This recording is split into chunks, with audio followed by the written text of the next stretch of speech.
ഒരു കഥ കേട്ടാലോ? കുറുക്കൻ്റെയും കൊക്കിൻ്റെയും കഥ.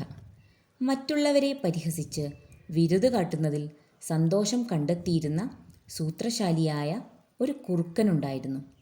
തൻ്റെ തന്ത്രങ്ങളിൽ കുടുക്കി മറ്റുള്ളവർ വിഷണ്ണരാകുന്നത് കാണുന്നതായിരുന്നു അവൻ്റെ വിനോദം. അവൻ മറ്റുള്ള മൃഗങ്ങളെ സന്ദർശിക്കുകയും അവരെ തൻ്റെ വീട്ടിലേക്ക് ക്ഷണിക്കുകയും പതിവായിരുന്നു. അവരെത്തുമ്പോൾ എന്തെങ്കിലും വിരുത് കാട്ടി അവൻ അവരെ കളിയാക്കി വിടുമായിരുന്നു. ഒരിക്കൽ അവൻ ഒരു കൊക്കിനെ ഭക്ഷണം കഴിക്കുവാനായി ക്ഷണിച്ചു. കുറുക്കൻ്റെ നീച സ്വഭാവത്തെക്കുറിച്ച് അറിവില്ലാതിരുന്ന കൊക്ക് ക്ഷണം സ്വീകരിച്ച് കൃത്യസമയത്ത് അവൻ്റെ വീട്ടിലെത്തി.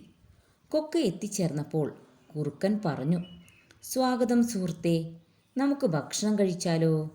കുറുക്കൻ 2 പാത്രങ്ങളിലായി ചൂട് കഞ്ഞി വിളമ്പി. അവൻ പറഞ്ഞു, "എന്തൊരു വിശപ്പ്!" എന്നിട്ട് കഞ്ഞി നക്കി കുടിക്കുവാൻ തുടങ്ങി. "ആവശ്യത്തിനെടുത്ത് കഴിക്കൂ ചങ്ങാതി," അവൻ കൊക്കിനോട് പറഞ്ഞു. എന്നാൽ കൊക്കിന് കഞ്ഞി കുടിക്കുവാനായില്ല. നീണ്ട കൊക്കുകൾ കൊണ്ട് പാവം കൊക്ക് എന്തു ചെയ്യും? അവൻ വിഷണ്ണനായി നിന്നു. കൊക്കിൻ്റെ ചമ്മൽ കണ്ടപ്പോൾ കുറുക്കൻ പൊട്ടിച്ചിരിച്ചു.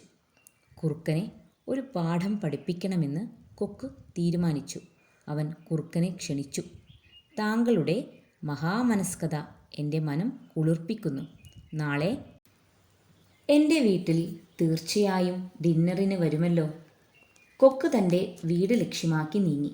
കുറുക്കൻ ചിന്തിച്ചു, "എനിക്ക് രസിക്കാനിതാ മറ്റൊരു അവസരം കൂടി കിട്ടിയിരിക്കുന്നു." അടുത്ത രാത്രിയിൽ കുറുക്കൻ അത്താഴ സമയത്ത് കൊക്കിൻ്റെ വീട്ടിലെത്തി. കൊക്ക് പറഞ്ഞു, "വരൂ ചങ്ങാതി, എൻ്റെ അടുക്കള ജോലി ഇപ്പോൾ തീർന്നതേയുള്ളൂ. താങ്കൾക്കായി ഞാൻ ഒരു സ്പെഷ്യൽ കരുതിയിട്ടുണ്ട്. നമുക്ക് ഡിന്നർ കഴിക്കാം." ആവേശഭരിതനായ കുറുക്കൻ തനിക്ക് തമാശയ്ക്കുള്ള എന്തെങ്കിലും ഒത്തുകിട്ടും എന്നു കരുതി ഉദ്യോഗത്തോടെ കാത്തുനിന്നു.